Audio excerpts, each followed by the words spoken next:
Everyone और जैसे कि मैं हूं आपकी दोस्त आशिया फिलिप और आज जैसे कि उससे पहले मैं कहना चाहूँगी आप सभी को हैप्पी न्यू ईयर और इस नव वर्ष की आपको ढेरों शुभकामनाएं। और इस नव वर्ष में हम यानी कि मैं और मेरी पूरी टीम हम लोग आपके लिए लेके आ रहे हैं एक्सक्लूसिव इंटरव्यू जो कि आज हमारे साथ में है मिस्टर हारून। और जस्ट बिकॉज इसका पहला भी एक इंट्रोडक्शन वीडियो है जो आपको इसी चैनल पर पहले मिल जाएगा कि हमने ये चैनल जो स्टार्ट किया है वो क्यों किया है, वो आपको ऊपर आई बटन है वहाँ पे आप देख सकते हैं और आपको मिल सकता है। साथ ही साथ मैं आपसे ये चीज़ वापस से एक बार और लेकर के आना चाहती हूँ कि हम ज़िंदगी में कई सफ़रों में गुजरते हैं और सफ़र कुछ ऐसे होते हैं जहाँ पे हमारी कुछ यादें छूट जाती हैं, कुछ सफ़र ऐसे होते हैं जहाँ पे हम खुद को एक मीठी और अच्छी याद बना देते हैं और कुछ सफ़र ऐसे होते हैं जो एक याद ऐसी बनती है जो अपने आप में एक लेगेसी क्रिएट करती है। आने वाले समय में आने वाली जनरेशन्स काफ़ी सारी चीज़ें ऐसी होती है जो उन सफ़र को, उन कहानियों को याद रखती है। तो स्वागत है आपका आज के हमारे फर्स्ट एपिसोड में जिसका नाम है कहानी हर सफ़र की। तो आज मेरे साथ में है मिस्टर हारून और मिस्टर हारून जो है वो वैसे तो किसी इंट्रोडक्शन के मोहताज है नहीं, बट मैं चाहूँगी कि वो अपने एक छोटे से इंट्रोडक्शन से इस एपिसोड को स्टार्ट करें। Please sir. ओके, नमस्कार everyone and happy new year सभी को मेरी तरफ से। और जैसे कि इन्होंने कहा कि मैं इंट्रोडक्शन का मोहताज नहीं हूँ, पर फिर भी मुझे इंट्रोडक्शन मैं आपको दे देता हूँ अपना। मेरा नाम मोहम्मद हारून है और मैं देहरादून से बिलोंग करता हूँ एंड रिसेंटली मैंने 6 महीने पहले ही highest altitude by an individual का वर्ल्ड रिकॉर्ड बनाया है जो कि मैंने अपनी मोटरसाइकिल पे कवर अप किया है। और वैसे नॉर्मली मैं एक इंजीनियर भी हूँ, बट मेरी जो पहचान है वो as a world record holder है राइट नाउ। ओके, तो हारून जी मैं ये पूछना चाहूँगी कि जैसे जब आपने ये अपना रिकॉर्ड क्रिएट किया उससे पहले वाकई में आपने कुछ ऐसा सोचा था कि हम वाकई में इस तरह का कुछ कर सकते हैं? सपोज़ बचपन में लोग मतलब बच्चे होते हैं उनके काफ़ी अलग अलग सपने होते हैं, आपके भी तो ऐसे कुछ सपने रहे होंगे। एक्चुअली मुझे अपने सपने सोचने का कभी टाइम ही नहीं मिला। ऐसी क्या वजह थी? बहुत सारी वजह होती है, फैमिली प्रॉब्लम, फैमिली इश्यूज। तो मैं कभी ये सोच ही नहीं पाया कि मुझे अपनी लाइफ में करना क्या है। मैं बस कमा रहा था और चल रहा था जैसे सब चलते हैं बेसिकली। तो एक वो जो एकदम से वो जो कहते हैं ना एक जो आपको पुश मिला उसकी वजह क्या थी? उसकी पुश करने की वजह ये है कि देखो, जब इंसान टूटता है तो रिकॉर्ड बनते हैं। ओह, तो टूटने की वजह क्या थी? टूटने की वजह बहुत सारी हैं, रिश्तेदार, प्यार, बहुत सारी चीज़ें हैं। मैं अगर शुरू करने पे आऊँगा तो बहुत लंबा ये प्रोसेस बैठ जाएगा, बट बेसिकली मुझको अपनी खुद की पहचान ढूंढनी थी क्योंकि मैं किसी की नज़र में कहीं स्टैंड आउट नहीं करता था। मैं एक नॉर्मल इंसान था जो कि एक 9 से 6 की नौकरी करता था, 10,000 रुपये कमाता था। ठीक है, पैसा कमाना मेरा मोटिव कभी नहीं था। पैसा सिर्फ मेरे को सर्वाइवल के लिए चाहिए था। ओके, मेरे को चाहिए था कि मैं हिस्ट्री क्रिएट करूँ। आप हिस्ट्री क्रिएट करें, तो इसके पीछे की कोई खास वजह? इसके पीछे की कुछ खास वजह यही है कि मुझे कभी किसी ने अपनी लाइफ में इंपॉर्टेंस नहीं दी, तो मैं खुद को इंपॉर्टेंस देना चाहता था। मैं खुद को दुनिया की नज़र में ये बनाना चाहता था, ठीक है मेरी परवाह कोई नहीं करता पर दुनिया को पता होना चाहिए ये कौन है। तो इसको मान लें कि सेल्फ लव। या बिल्कुल। ओके, तो जो मतलब अब मैं चाहूँगी कि आप थोड़ा सा बताएं कि जब आपकी ये जर्नी स्टार्ट हुई तो उस जर्नी का कुछ अंश हम जानना चाहते हैं और हम जानना चाहते हैं कि हमारे जो व्यूअर्स हैं उसको भी जाने। तो प्लीज़ क्या आप शेयर करना चाहेंगे? बिल्कुल, ये एक्सपीरियंस सबके साथ शेयर होना चाहिए ताकि कल के दिन अगर वो उस एरिया में एंटर करते हैं तो उन्हें पता होना चाहिए क्या प्रिकॉशंस है और क्या नहीं है। बिल्कुल ठीक है, क्योंकि बहुत रिस्की एरिया है। कोई भी इस चीज़ को सोलो अटेम्प्ट करने की कोशिश बिल्कुल मत करना। ठीक है, हाँ अगर आप सेल्फ सुसाइड के लिए निकले हैं so you can, but if not तो ट्राई मत करना क्योंकि ये वाकई में सेल्फ सुसाइड माना जाएगा। तो हारून जी एक ऐसा सेल्फ लव है जो सुसाइड के थ्रेट तक लेकर के जाता है? ये सुसाइड के लिए मैं नहीं गया था ये मैं रिकॉर्ड ही बनाने गया था, बट मैं बता रहा हूँ कि वही अगर इसे एज अ शॉक के पर्पज से जाता है तो उसको अपने प्रिकॉशंस हैंडल करने पड़ेंगे। अगर वो प्रिकॉशंस के साथ नहीं गया तो वो सेल्फ सुसाइड हो जाएगा। ओके, तो कैसे स्टार्ट हुई आपकी जर्नी? स्टार्ट मेरी जर्नी ऐसे हुई कि मैं ऐसे एक नॉर्मल मोटो ब्लॉगर हूँ, द राइडर 93 के नाम से मेरा चैनल है। ठीक है, आज की डेट में ना सब फॉलोअर्स के पीछे भाग रहे हैं। एग्जैक्टली। ठीक है, अब अगर मुझे भी फॉलोअर्स चाहिए होंगे ना तो मैं भी किसी को सड़क पे खड़ा करके एक स्क्रिप्टेड कंटेंट बना लूंगा। ठीक है, आजकल सब चलता है, इंडिया में सब दौड़ता है सिवाय स्किल्स के। ठीक है, तो मैं चाहता था फॉलोअर्स गेन करने के लिए मैं भी फॉलोअर्स गेन कर सकता था, लेकिन मुझे ये लगता था कि मैं लेजेंड बनना चाहता हूँ और हिस्ट्री क्रिएट करना चाहता हूँ। बिकॉज फॉलोअर्स तो हमेशा जेब में रहते हैं, हिस्ट्री जो होती है वो किताबों में लिखी जाती है। तो मेरे को हिस्ट्री में आना था, तो मैंने ये सोचा कि मैं ऐसा क्या कर सकता हूँ। बिकॉज मोटो ब्लॉगिंग कम्युनिटी और ब्लॉगिंग कम्युनिटी में जो है इस टाइम पे जो ट्रेंड चल रहा था ना वो मेरे बस से बाहर था। बस से बाहर इन द सेंस मतलब मैं किसी लड़की को लाऊं, स्क्रिप्टेड कंटेंट बनाऊं, ये सब मेरे बस से बाहर था। बेसिकली ये छपरीबाजी मैं नहीं कर सकता। तो मुझे कुछ ऐसा करना था जो लेगेसी क्रिएट करे, और जब मेरा नाम कभी न्यूज चैनल में आए तो मैं एज अ प्राउड फील करूं, मेरे को एम्बेरसमेंट ना फील हो कि मैं थाने में खड़ा हुआ, पुलिस में पकड़े खड़ी हुई है। कैसा कभी हुआ है? ऐसा कभी नहीं हुआ, Okay. बिकॉज मैंने जो भी चीजें करी है एक सेफ जोन में जाके करी है। अगर मैं स्टंट्स भी करता हूँ तो एक सेफ जोन में जाके करता हूँ, ये नहीं कि कहीं पे भी रोड पे बाइक उछाल दी। मेरे पास अपना एक सेफ जोन होता है, ठीक है, तो मैं वहां जाके करता हूँ। तो बेसिकली पुलिस मुझे ऐसे कभी नहीं करेगी, क्योंकि मैं जब अपनी सेफ्टी और सब चीजों के साथ कर रहा हूँ तो वो नहीं करेंगे इस तरीके से। तो मेरे को ऐसा करना भी नहीं था सिर्फ 4 फॉलोअर्स के लिए, मेरे को बेसिकली हिस्ट्री क्रिएट करनी थी। तो मैंने सोचा था कि मैं सुजुकी का रिकॉर्ड तोड़ूंगा। ओके। सुजुकी कंपनी ने एक रिकॉर्ड बनाया था जिसमें उन्होंने 10 हाईएस्ट पासेस क्रॉस करे थे विद इन 16 to 17 आवर्स करे थे, विद पूरी टीम के साथ, उनके साथ कार्स वार्स बैकअप व्हीकल सब कुछ था। Okay. तो मैं वो रिकॉर्ड तोड़ने के लिए निकला था, बट मेरा रास्ते में एक्सीडेंट हुआ देहरादून से 200 किलोमीटर दूर सोलन में, रात के 2 बजे। बारिश हो रही थी, लैंडस्लाइड हुआ, मेरी बाइक पत्थर टकराई और मैं रोड पे गिर गया। और बाइक जो थी पूरी लोडेड थी सामान से, मेरे पैर पे गिरी, मेरा पैर वहां से हड्डी जो थी डिस्कनेक्ट हो गई, पीछे खिसक गई। तो it was a fracture? Fracture नहीं था, डिसलोकेशन था। डिसलोकेशन था। मैं उस टाइम पे कुछ जानता भी नहीं था कि मेरे साथ एक्चुअली में हुआ है क्या, बिकॉज पूरा पैर नीला पड़ चुका था और सूज गया था बहुत ज्यादा, क्योंकि बाइक जो थी पूरी लोडेड थी, सीधा मेरे पैर पे आके गिरी। ऊपर से बारिश हो रही है, पानी में भीग गया मैं पूरा, बिल्कुल ठंड में, मतलब ऐसा था कि बस अब घर चलो यार, छोड़ो। बट मेरे साथ वो नहीं था, मेरे साथ एक दूसरी बाइक भी थी जो बैकअप व्हीकल था। उसने कहा कि यार जाते जाते ही एक्सीडेंट हो गया, कहीं आगे कुछ और ना हो जाए, लेट्स गो बैक चलते हैं। मैंने कहा मेरे को थोड़ा सा स्टेबल होने का टाइम दो, और क्योंकि मेरे चोट भी उसी पैर में लगी थी जिससे मैं गियर मेरे को शिफ्ट करने थे। तो बेसिकली अगर स्कूटी होती तो खैर चल जाता, बट बाइक्स में अगर आप गियर शिफ्ट नहीं कर सकते तो बाइक चलाना बहुत मुश्किल है। राइट। और मैं गियर ही नहीं शिफ्ट कर पा रहा था। तो मैंने बाइक उठाई और मुझे ये लग रहा था मेरी बाइक शायद स्टार्ट नहीं होगी, क्योंकि बारी में भीग गई, गिर के टूट गई। बट मैंने उसे जब स्टार्ट करा वो एक ही बारी में स्टार्ट हो गई। तो मुझे सबसे पहली हिम्मत वहीं से मिली कि चलो, गाड़ी ने साथ नहीं छोड़ा, भले ही चाहे लाइफ पार्टनर ने छोड़ दिया, गाड़ी ने साथ नहीं छोड़ा। तो गाड़ी ने साथ नहीं छोड़ा, तो मेरे को पहली हिम्मत वहां से मिली। उसके बाद मैंने आगे की प्लानिंग करी कि मैं गाड़ी को पहले तो लद्दाख पहुंचाता हूँ, रिकॉर्ड बनेगा नहीं, ये बात की बात है। लद्दाख वहां से अप्रोक्सीमेटली 800 किलोमीटर दूर था, और मैं रात भर गाड़ी चलाता रहा। मैंने गियर शिफ्टिंग की कोई पोजीशन देखी कि गियर कैसे शिफ्ट कर सकता हूँ मैं। तो शूज का जो नीचे का सोल होता है ना, वो थोड़ा मोटा था मेरे वाले शूज का। तो मैंने उसे फंसा के गियर शिफ्टिंग शुरू करी, और हाईवे था तो मेरे को बेसिकली गाड़ी को एक ही गियर में रखना था। मेरे लिए प्लस पॉइंट था, मेरे को बार बार शिफ्टिंग नहीं करनी थी। उसके बाद मैं सुबह के 11 बजे, गाँव पड़ता है मनाली से आगे केलोंग में मैं रुका, बिल्कुल थका हुआ और पैर पूरा नीला पड़ चुका है। तो जिनके यहाँ मैंने होटल में रूम लिया था, उनके जो फादर थे वो कुछ हड्डी के एक्सपर्ट थे, लेकिन अपने किसी तांत्रिक वे में। वैसे नहीं वहाँ पे यही सब चलता है।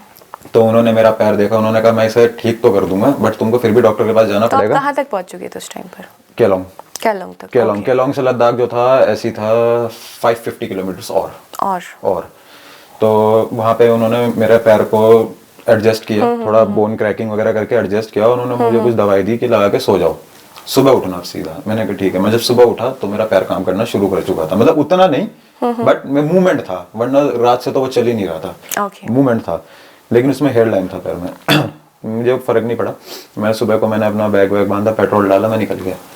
अब पहुंच गया मैं लद्दाख, और मेरे पैर में इतना दर्द, मैं सोच रहा कि मैं रिकॉर्ड कैसे कंप्लीट करूंगा, बिकॉज अगर मुझे बाइक को उस स्पीड तक पहुंचाना है कि मैं सारे रिकॉर्ड्स तोड़ सकूं, सारे पासेस को फास्टेस्ट क्रॉस कर सकूं, तो मेरे को अपने को प्रॉपर वे में रखना पड़ेगा। लेकिन मैं नहीं कर पा रहा था, पैर में दर्द हो रहा था बहुत ज्यादा। मैंने फिर भी उस रिकॉर्ड को अटेम्प्ट करा।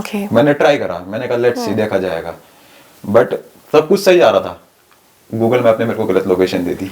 फिर 3 पासेस मैंने टाइम के अंदर कंप्लीट करे, और चौथे पास को करते करते मैं कहीं और ही निकल गया।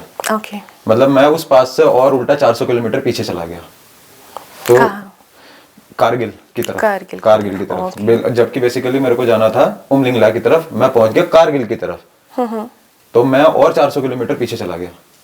तो उसके बाद जब मैंने वापस चेक करा, क्योंकि वो पास तो वहाँ पे था ही नहीं, गूगल मैप ने गलत लोकेशन दी। जब मैंने चेक करा तो वो पास वहाँ था ही नहीं। जब मुझे इसकी एग्जैक्ट लोकेशन पता चली गई है तो यहाँ से 400 किलोमीटर दूर है, तो वहाँ पे मैंने छोड़ दिया। मैंने कहा अभी कंप्लीट नहीं हो पाएगा, मैं कोशिश भी करूँ नहीं हो पाएगा, कोई फायदा नहीं है, सारा पेट्रोल वेस्ट जाएगा, टाइम वेस्ट जाएगा। उस दिन मैंने रात को बैठ के बहुत सोचा लद्दाख में। मैं बैठा रहा, रात भर जागता रहा कि क्या करूं। मैं इतनी दूर इसीलिए आया कि मेरा पैर भी टूट गया, सब कुछ हो गया, अब मैं वापस जाऊंगा विदाउट रिकॉर्ड, तो मैं क्या फेस करूंगा, जबकि मैं सबको कह के आया था कि मैं कुछ ना कुछ करके आऊंगा। ठीक है, और इस पॉइंट पे पता क्या होता है, लोग ना आपको डाउनग्रेड ले जाते हैं, और बातें तो बना के गया था, कर कुछ नहीं पाया, करके कुछ नहीं पाया। अप्रिशिएट कोई नहीं करेगा कि चलो एटलीस्ट यू ट्राइड। और आपका तो वैसे भी दूसरा रिकॉर्ड हो गया था ना, जैसे एज यू सेड के जीवन साथी ने साथ छोड़ दिया तो क्या हुआ, बाकी मेरी हिम्मत साथ नहीं छोड़ी, मेरी गाड़ी ने मेरा हाथ साथ नहीं छोड़ा, तो कुछ कुछ ऐसा नहीं था कि ठुकरा के मेरा प्यार मेरा इंतकाम देखेगा? कुछ ऐसा ही समझ लीजिए। ओके। अब किस किस का नाम ले, सभी ने तो ठुकरा दिया है। वैसे कितनी थी? नहीं, लड़कियों की बात नहीं कर रहा हूँ, ठीक है, उसमें और भी लोग आते हैं, बहुत सारी फैमिलीज हैं, रिलेशंस हैं, रिलेटिव्स हैं, मतलब ऐसा बेसिकली किसी ने मेरा साथ नहीं दिया आज तक। ठीक है, मेरी फैमिली मुझे थोड़ा थोड़ा सपोर्ट करती रही जितना उनके बस में था, उसके अलावा मुझे किसी ने सपोर्ट नहीं करा। ठीक है, तो जब आप वहाँ पहुँच गए तो फिर आपको कैसे लगा, खाना पीना, खाना पानी वगैरह? खाना पानी वगैरह तो वहाँ बहुत मुश्किल है, मुश्किल है, बताओ, मतलब जिस टाइप का खाना हमें यहाँ मिलता है ना, इस टाइप का खाना आपको नहीं मिलेगा, नहीं मिलेगा। मतलब ये कह सकता हूँ कि मैं राजमा चावल की प्लेट भी 150 रुपए की मिलेगी। ओके। मतलब एक्सपेंसिव है, एक्सपेंसिव है बहुत, और वो टेस्ट भी नहीं है जो हम यहाँ, इंडियन टेस्ट नहीं है, थाई तिब्बतन टाइप टेस्ट है खाने का। तो जैसे कि हम जानते हैं कि आपने मतलब जो रिकॉर्ड बनाया उस टाइम पे आप एम्प्टी स्टमक थे, हाँ, खाना नहीं खाया था, तो कितने समय से खाना नहीं खाया था? अभी उसकी स्टोरी आपको बताता हूँ। जब मैंने वो रिकॉर्ड मैंने वहाँ पे छोड़ दिया, मैंने रात को अपना दूसरा रिकॉर्ड सोचा, रातों रात 12 घंटे के अंदर मैंने नया रिकॉर्ड सेट करा। मैंने सोचा पहले कि मैं और क्या बना सकता हूँ, मैंने रिसर्च करी रात को बैठे बैठे, सारा मैंने कैलकुलेट करा डाटा, तब मेरे को ये वाला रिकॉर्ड समझ आया। मैंने कहा अब मेरे पास ज्यादा पैसे भी नहीं बचे, मेरे पास एक दिन का पास बच रहा था लद्दाख के अंदर रहने का, this is the last chance, या तो जी जाऊंगा या मर जाऊंगा। वापस जाने का तो सवाल ही नहीं था, वापस तो मैंने जाना ही नहीं था। मैं ये सोच के गया हुआ था या तो मैं कुछ करूंगा या मैं मरूंगा। ठीक है, वैसे भी तो 10-15 हज़ार की नौकरी कर रहे हैं, कौन सी बहुत बड़ी बात है। तो मेरा ये था कि बस या तो आर या पार। मैंने सुबह को बाइक निकाली अपनी बाहर, तो मेरे साथ जो मेरा को ड्राइवर था दूसरी बाइक पे, मैंने उसे बोला, मैंने कहा चलो उमलिंगला की तरफ चलते हैं। तो वो बेसिकली पिछले दिन होके ही आया था, उसने भी कुछ रिकॉर्ड बनाया था, तो वो भी उसी दिन उधर से होके आया था। हमने अपने रूट डिवाइड करे थे एक दिन पहले कि तू उधर जा, मैं उधर जाऊंगा। तो उसने कहा मैं कल ही तो होके आया वहां से। मैंने कहा तू कल होके आया, पर तुझे मेरे साथ आधे रास्ते आगे तक जाना पड़ेगा, क्योंकि मुझे रास्ता नहीं पता। तो उसने बाइक निकाली, हमने ब्रेकफास्ट करा सुबह और हम निकल गए। अब क्या हुआ, 200 किलोमीटर बाद में उसकी बाइक का टायर ब्लास्ट हो गया, और हम एक ऐसी रेंज में थे कि 250 किलोमीटर ना पीछे कोई टायर शॉप है ना आगे तो है ही नहीं खैर कोई शॉप, और उसका टायर ब्लास्ट हो गया। मैं सच बता रहा हूँ, इतने पंचर अगर मैंने देहरादून में लगाए होते ना, मेरी खुद की दुकान खुल जाती है। जितने पंचर मैंने उसके टायर में लगाए, मतलब मैं नहीं सोच रहा था। और वो पता है क्या, एक पंचर वाले से भी प्रोफेशनल पंचर मैं लगा रहा था और वो काम कर रहे थे। तो उसकी बाइक का टायर फट गया, और इतना फट गया था वो कि वो पंचर से भी नहीं चल पा रही थी, पर हमने किसी तरह उसे जुगाड़ करके चला लिया। तो 40-45 किलोमीटर वो चली। हम स्पीड नहीं गेन कर पा रहे थे, क्योंकि बाइक को ऐसे में भगाना खतरनाक था कि एकदम से हवा निकलती, बाइक डिसबैलेंस होती, रोड पे गिरते तो पत्थर में ही टकराते सीधा जाके।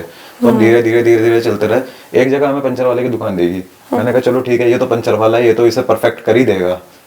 उस भाई ने ऐसा पंचर लगाया कि वो 10 किलोमीटर भी नहीं चली उसके बाद। फिर मैंने ही पंचर लगाया। फिर आपने मतलब ओके, मतलब सारे टेक्निकल जो मतलब ये लगा लीजिए कि टेक्निकल जो भी मतलब महारत थी वो आपके पास में ऑलरेडी अवेलेबल थी, जो कि आपके लिए सबसे ज़्यादा इम्पोर्टेंट और यूज़फुल चीज़ें रही है, जो कि आप ये बना पाए। अदरवाइज अगर आपके साथ में आपका जिस चीज़ को लेके, सपोज आपकी बाइक की बात कर ले, तो सपोज बाइक को लेके आप जा रहे हो, वो ही आपका साथ ना देती तो कैसे रिकॉर्ड बन पाता? तो कहीं ना कहीं स्किल्स का बहुत ज़रूरी है। और मैं इसलिए यही कहता हूँ कि जो स्ट्रगल मैंने बचपन से किया है ना, उसमें मैंने बहुत सारी चीजें सीखी हैं, जैसे कि बाइक रिपेयरिंग, कार रिपेयरिंग, मतलब बहुत सारा एक्सपीरियंस है मेरे पास। तो मान लें कि रिकॉर्ड भी अगर बनाना है तो उसमें एक दिन की जरूरत नहीं होती है, काफी लंबे समय की मेहनत की जरूरत काफी लंबे समय की मेहनत लगती है। ठीक है, ये कोई बच्चों का खेल तो बिल्कुल नहीं होता। ठीक है, मेरे लिए इसलिए है क्योंकि मैंने बचपन से ही बहुत सारी चीजें स्ट्रगल में बिताई है, मेरे को हर चीज का लगभग एक्सपीरियंस ही है। इसलिए मेरे लिए नहीं है, मैं आज और अभी बैठे हुए यहीं से ही दूसरा रिकॉर्ड शुरू कर सकता हूँ। I just need the support. Mindset वैसा हो चुका है। अगर कोई मेरे से अभी कहे चलो लद्दाख लेट्स गो, ऐसा है बिना कुछ सोचे, बिना कुछ समझे, विदाउट एनी प्लानिंग, ये सब कुछ मैं रास्ते में सोचता हूँ। रास्ते में सोचते हैं, बिकॉज प्लानिंग हमेशा काम नहीं करती। वी आर नॉट गॉड, हम भगवान नहीं है। कभी भी प्लानिंग्स आपके अनुसार नहीं चलती है, कुछ ना कुछ रास्ते में या तो जैसे कि एक डायलॉग है कि मंजिलों की क्या कहते हैं, रास्तों की फिक्र करूंगा तो मंजिलें बुरा बन जाएगी। बिल्कुल। Very good. तो हम ये चीज रास्ते में सोचते हैं, Okay. वो भी सिचुएशन को देखते हुए, सिचुएशन को देखते हुए। अब मैं आपको वही चीज बताने जा रहा हूँ कि मेरी सिचुएशन कहाँ से खराब हुई। तो इसका टायर फट गया, पंचर लगाया नहीं चला, फिर भी मैंने पंचर लगा के, हमको जाना था बेसिकली हानले। हानले हमें 3 बजे तक पहुंच जाना चाहिए था। हानले हम पहुंचे हैं शाम के 6 साढ़े 6 बजे, जिस टाइम अंधेरा हो चुका था। ठीक है, अब उसकी बाइक नहीं चल रही थी, उसकी बाइक हमने साइड में खड़ी करवा दी किसी गेस्ट हाउस में। तो जहाँ मुझे जाना था वहां से 10 या 20 किलोमीटर पहले एक बेस कैंप पड़ता है। ठीक है, तो मैंने सोचा था इसका स्टे मैं वहां करवा दूंगा। तो एक नदी पड़ती है हानले के बाद, उसके बाद का रास्ता ना लिटरली ऐसा है जैसे आप माउंट एवरेस्ट की चढ़ाई चढ़ रहे हैं। बाइक पे ही जाना है, पर रास्ता ऐसा है कि बहुत वे डेंजरस। ठीक है, तो मैंने वो नदी रात शाम को क्रॉस करी है 6 साढ़े 6 बजे, और जब उसका पानी इतना ठंडा था ना कि जब वो पैर को टच कर रहा था ना, तो इसका जो दर्द था ना वो डबल ट्रिपल हो जा रहा था। ओके। तो मैंने अपने बाइक का जितना भी लगेज था मैंने अपने दोस्त के कंधे पे डाल दी। मैंने कहा तू पैदल नदी पार कर, पहले मैं देखूंगा इसकी गहराई कितनी।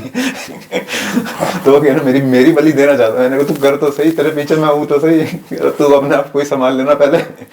तो जब उसने नदी क्रॉस करी तब मेरे को नदी की डेप्थ पता चली बेसिकली कितने। मैंने कहा हो जाना चाहिए, पर तो मैंने कितनी नदी थी, मतलब कि कितना? कमर तक की, कम से कम कमर तक का पानी लेकिन था। पानी बहुत ठंडा था क्योंकि ग्लेशियर का पानी था, बिल्कुल ग्लेशियर का। और शाम हो रही थी, हवा चल रही थी, हवा की आवाज इतनी तेज थी कि ऐसा लग रहा था बगल से बुलेट ट्रेन निकल रही है। क्योंकि हम हाइट पे थे और हवा, और वहां ना पेड़ नहीं है कि वो हवा का प्रेशर डाउन कर सके। बिल्कुल ऐसे हैं कोरे पहाड़, रेत के पहाड़ जैसे होते हैं ना ऐसे। तो हवा जब चलती है ना तो हवा की स्पीड वो डबल ट्रिपल रहती है, हवा की स्पीड कम नहीं होती फिर जब हवा चलती है तो हवा की स्पीड बहुत तेज थी, तो हमको डबल ठंड लग रही थी। तो जैसे तैसे करके मैंने नदी क्रॉस करी। नदी क्रॉस करने के बाद मैंने उसे पीछे बिठा लिया। मैंने कहा भाई तेरी बाइक तो चलेगी नहीं, तू पीछे बैठ जा मेरी बाइक के, सामान तुझे पकड़ के बैठना पड़ेगा, ये तेरा प्रॉब्लम है, अब कैसे बैठना है। अब मुझे अपनी बाइक पे कहीं ना कहीं डाउट, क्योंकि मेरी बाइक तो एक्सीडेंटल थी। मैंने कहा ये 2 बैठाने के बाद ये इतनी हाई एल्टीट्यूड की चढ़ाई चढ़ पाएगी क्या, वो भी एक 13 साल पुरानी बाइक। तो मैं बड़ा डाउट में था, मुझे लग रहा था, मैंने कहा अगर इस बाइक ने यहाँ धोखा दे दिया ना मुझे, यहाँ से तो मेरा सारा मोमेंटम ही टूट जाएगा फिर। तो मैंने चलना शुरू करा। कम से कम इतनी मोटी रेत की परत वहां पे, तो बाइक जैसी 40 से अबव जा रही है तो यूं ऐसे करके ड्रैग मार रही है, और मुझे लग रहा है अब गिर जाएंगे। जैसे तैसे करके मैं उसे ले गया, चला तारा, ठंड लग रही है, हवा लग रही है, चल रही है बाइक। उसे मैंने बेस कैंप में छोड़ा। बेस कैंप में छोड़ने के बाद मैंने उमलिंगला की चढ़ाई चढ़नी शुरू करी। पैदल? बाइक से उमलिंगला तक सड़क जाती है सड़क वहां तक, बट उस सड़क की चढ़ाई और जितने एल्टीट्यूड पे वो है, वहां पे ऑक्सीजन लेवल इतना डाउन है कि बाइक को इतना स्ट्रगल होता है चलने के लिए कि इंसान का पैदल चलना तो बहुत मुश्किल है। बाइक को स्ट्रगल बहुत होता है चलने के लिए। तो जब मैंने उमलिंगला में की चढ़ाई से मैं 20 किलोमीटर पीछे था, तो मेरी बाइक का जो टैंक था वो हाफ था। वो 20 किलोमीटर चढ़ते चढ़ते मेरी बाइक की टंकी खाली हो गई। इतना ज्यादा पेट्रोल कंज्यूम किया, क्योंकि वो फर्स्ट गियर के अलावा किसी गियर में चलने को तैयार ही नहीं थी वहां पे। और ऐसी ठंड लग रही, मैं बस यूं सोच रहा किसी तरह पहुंच जाऊं। वो 20 किलोमीटर मुझे ऐसे लग रहे थे जैसे कि 200 किलोमीटर। वो चढ़ ही नहीं रही बाइक, मतलब चढ़ रही थी लेकिन बहुत स्लो चढ़ रही थी। और तो मुझे हो गया था पेट्रोल खत्म नहीं था, मैंने इतना बचा के रखा था क्योंकि मेरे को अंदाजा था कि ये कितना जाएगी वहां से। तो आते हुए क्योंकि सब ढलांगी थी, फिर सिर्फ मेरे को किसी तरह रीच आउट करना था। वहां मैं रीच आउट करा, मैं पहुंच गया। पहुंचते मुझे बस ऐसा लग रहा था किसी तरह मैं टेंट लगा लूं या कोई आके उसे लगा दे, क्योंकि इतनी ठंड लग रही थी और हवा का प्रेशर इतना ज्यादा था कि कान भी ना सुन हो गए थोड़ी सी देर में। मैंने जैसे तैसे करके बाइक को तिरछा खड़ा करा, बाइक की शेड ली, उसके पीछे टेंट लगाया।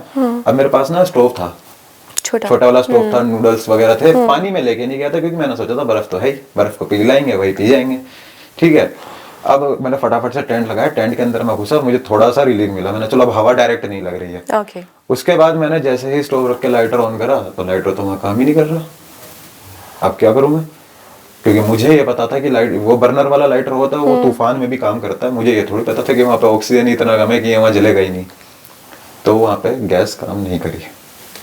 ये देख के मुझे ऐसा शॉक लगा, क्योंकि ब्रेकफास्ट करा हुआ बंदा सुबह का, और वो रात को ये सोच के बैठा हुआ है कि अब मैं यहाँ गरम गरम नूडल्स खाऊंगा। और जब मैंने लाइटर ऑन करा तो लाइटर जला ही नहीं। मैंने 15-20 मिनट, आधा घंटा कोशिश करी, स्टोव नहीं जला। जब स्टोव नहीं जला ना, तब मुझे झटका लगा असली। अब ना खाना है ना मेरे पास पानी है, अब क्या होगा। बैठा रहा, कभी इधर को करवट मार रहा हूँ, कभी उधर को करवट मार रहा हूँ। और सिर्फ एक राइडिंग जैकेट और उसके अंदर एक वार्मर, बस ये पहना हुआ था। ओके। और नॉर्मल लोअर, जो से विंटर वाले लोअर्स आते हैं, बस वो। वूलन वाले। हाँ, ऐसा नहीं है कि बहुत ज्यादा ओवर कोटेड था। ओवर। मैं इतना लगेज लेके ही नहीं गया था, ठीक है, क्योंकि मुझे ठंड का अंदाजा नहीं था कि वहाँ कितनी ठंड होगी, जबकि उस रात मेरे ख्याल से -30 के आसपास टेम्परेचर पहुंच चुका था। -30। और मतलब अगर मेरी नाक से भी पानी निकल रहा है तो वो भी जम जा रहा है। इतनी ठंड, नीचे का लोअर पार्ट जमना शुरू हो गया, पता ही नहीं चल रहा है। और मैं बार बार ऊपर से इंजरी रब कर रहा हूँ तो कुछ फर्क ही नहीं पड़ रहा। कभी बाइक का साइलेंसर पकड़ रहा हूँ जाके, मैंने कहा चलो कुछ तो गर्मी मिलेगी।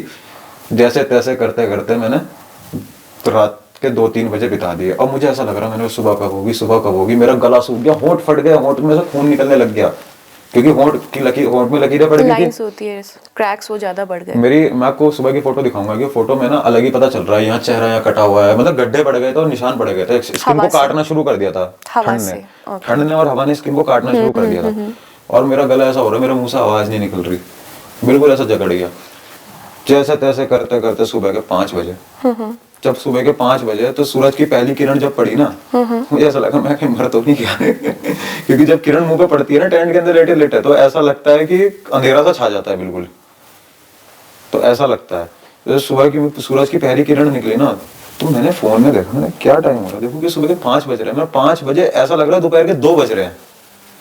सुबह के 5 बजे ऐसा लग रहा है दोपहर के 2 बज रहे हैं, क्योंकि जब सूरज वहां निकलता है तो एकदम ही उजाला हो जाता है, एकदम, क्योंकि टॉप है, बिल्कुल टॉप है, बिल्कुल एकदम ही उजाला हो जाता है। तो सबसे पहली टिप, लाइटर मत लेके जाना, माचिस लेके जाना। लाइटर कभी मत लेके जाना। तो माचिस भी तो सील सकती है। माचिस सील सकती है, बट माचिस काम करती है। ओके। माचिस काम करती है, लेकिन लाइटर नहीं चलेगा। ऑक्सीजन इतना डाउन है और लाइटर काम ही नहीं करेगा, सीले चाहे ना सीले, लाइटर तो काम ही नहीं करेगा। फिर ये था आपका मतलब पूरा रात का वहाँ गुजारने का। तो आप अकेले थे? हाँ, मैं अकेला था वहाँ। फिर सुबह को वहां से बाइक उतारी। जब मैं सुबह को वहां से बाइक लेके नीचे उतरा तो एक रॉयल एनफील्ड का ग्रुप उस टाइम चढ़ रहा था। 10 बजे के आसपास वो लोग ऊपर जा रहे थे, मैं नीचे आ रहा था। तो जैसे वहाँ पे ऐसा होता है कि जब भी कोई सामने से आता है ना, तो रुक के पूछते हैं कि हाँ भाई कैसा एक्सपीरियंस रहा, या फिर अप्रिशिएट करते हैं कि हाँ भाई यू हैव डन इट। तो मुझसे पूछे कि यार ऐसे तुम सुबह कितने बजे गए थे जो इतनी जल्दी आ रहे हैं। मैंने कहा मैं तो रात को वही था। कह रहे नहीं, ये तो हो ही नहीं सकता।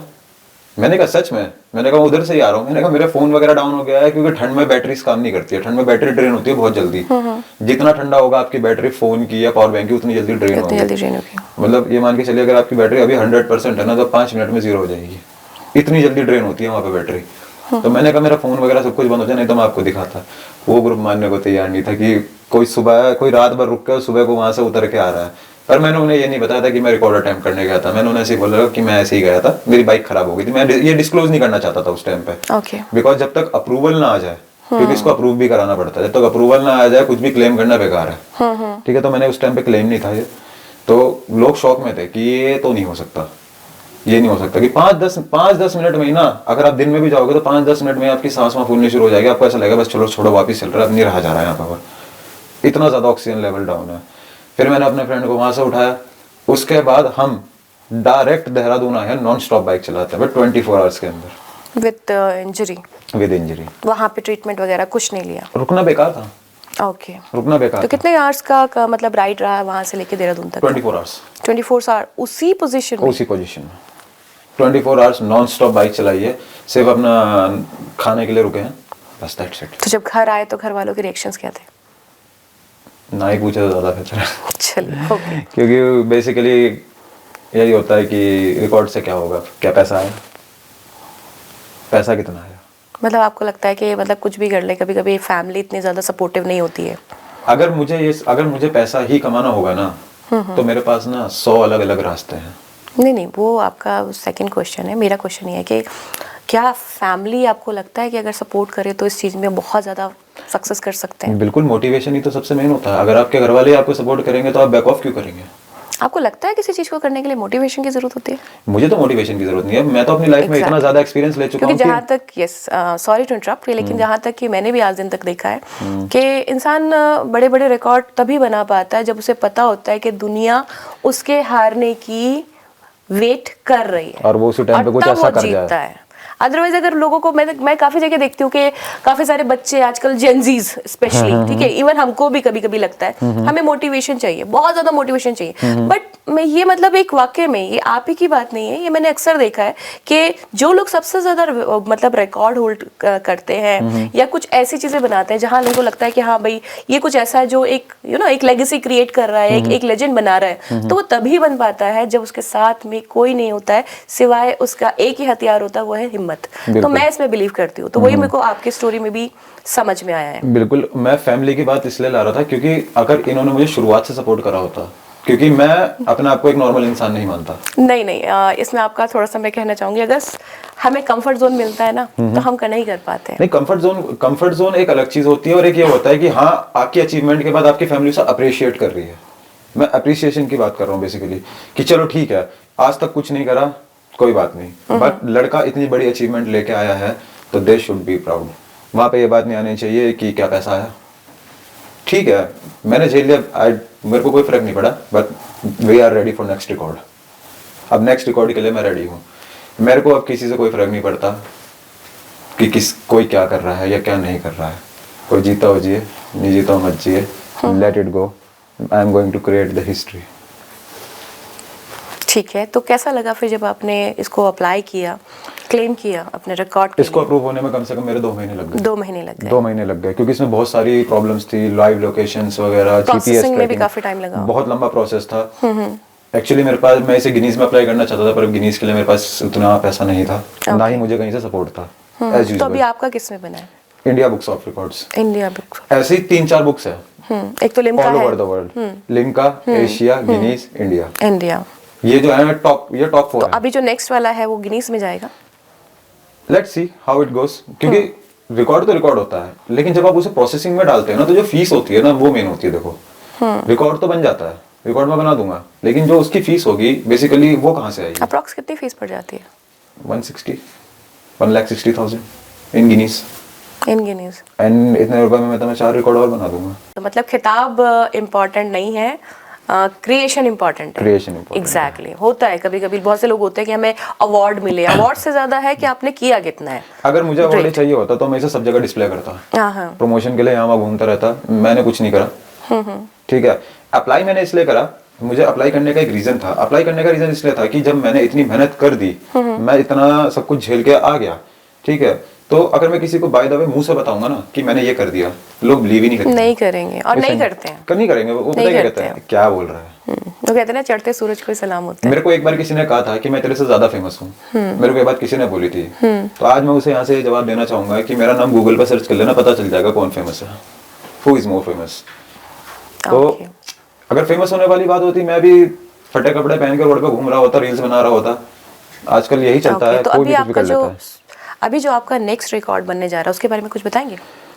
ये अभी पूरी तरीके से मैं कह नहीं सकता कंफर्म है, क्योंकि रिकॉर्ड सोचना आसान होता है, उसको प्रोसेस में डालना बहुत मुश्किल होता है।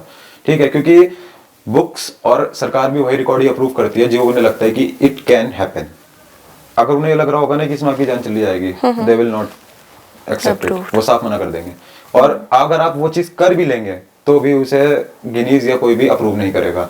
क्यों? क्योंकि वो आपकी किस्मत थी, आप बच गए, वो आपकी किस्मत थी, आप बच गए। वो ये नहीं चाहेंगे कोई और इसे अटेम्प्ट करे और वो मर जाए, तो इसलिए वो भी वही रिकॉर्ड ही अप्रूव करेंगे जो पहले आप उन्हें बताएंगे स्टेटमेंट कि मैं ये रिकॉर्ड अटेम्प्ट करने जा रहा हूँ। वो इसे एनालाइज करेंगे, क्या एक ह्यूमन बॉडी है, फिर ह्यूमन बॉडी से थोड़ा आगे का इंसान इसे कर सकता है। अगर उन्हें लगेगा कि ये वे इम्पॉसिबल है तो वो इसे अप्रूव नहीं करेंगे। आपका रिकॉर्ड बनाने का कोई फायदा नहीं होगा, क्योंकि वहां से अप्रूव ही नहीं होगा। तो इसमें बहुत सारे अभी चीजें हैं। वैसे तो मैंने सोचा था कि मैं हाईएस्ट बाइक से जंपिंग करूंगा फ्रॉम एन एरोप्लेन, ठीक है, जो कि 5000 फीट का रिकॉर्ड है, एक हॉट एयर बलून से। 5000 फीट से रिकॉर्ड है, अभी ऑलरेडी रिकॉर्डेड है हॉट एयर बलून से। वो इंडिया का नहीं है, कहीं बाहर का है वो, ठीक है। मैं इसको 30 से 35 फीट पे ले जाना चाहता हूँ, 35,000 फीट पे। रिकॉर्ड हो तो ऐसा हो जिसे आने वाले 10 साल में भी कोई अनटच नहीं कर पाया। ग्रेट। रिकॉर्ड हो तो ऐसा हो, ये नहीं कि आज बनाया कल किसी ने तोड़ दिया, फिर उसे रिकॉर्ड नहीं मानेंगे। वो तो आपका लक बाय चांस वाली सीन है। क्योंकि अगर कोई भी चीज बहुत पैशन और फोकस के साथ की जाती है ना, तो फिर वो ऐसी होनी चाहिए कि आने वाले 1-2 साल या कम से कम 5 साल तो आपके रिकॉर्ड को कोई टच कर ही ना पाए, सके, तो हम उसे कहेंगे रिकॉर्ड। और आपके साथ एक टीम का गुच्छा नहीं होना चाहिए। तो जैसे कि अभी आपने कहा कि कोई रिकॉर्ड टच ना कर पाए, अगर आपको कल को ऐसा लगता है कि हाँ किसी ने आपके इस रिकॉर्ड को रिक्रिएट कर दिया है या उससे बड़ा कोई रिकॉर्ड बना, तो आप मैं मतलब अगले दिन फिर उसे तोड़ दूंगा। ये हुई स्पिरिट। ओके। मैं अगले दिन फिर उसे तोड़ दूंगा। हाँ।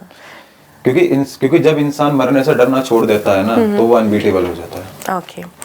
तो ठीक है, फिर आपकी स्टोरी सुन के मुझे बहुत अच्छा लगा और मैं समझ रही हूँ कि अब काफ़ी समय भी हो चुका है बिल्कुल। और फिर वापस आपसे मुलाकात होगी। तो ये थे हमारे वर्ल्ड रिकॉर्ड होल्डर मिस्टर हारून, और कुछ इनकी स्टोरी और कुछ स्टोरी के कुछ पार्ट तो हमने इसमें देख लिए, बट हम वापस इनके साथ में वापस आपके सामने आएंगे इसी चैनल पे कहानी हर सफ़र की। और मैं चाहती हूँ कि आप ज़्यादा लाइक कीजिए, शेयर कीजिए, सब्सक्राइब कीजिए और बेल आइकन जो है उसको प्लीज़ प्रेस कर दीजिएगा ताकि आने वाले जो अपडेट्स हैं वो आपको मिलते रहें। Thank you so much. नमस्कार। जय हिंद।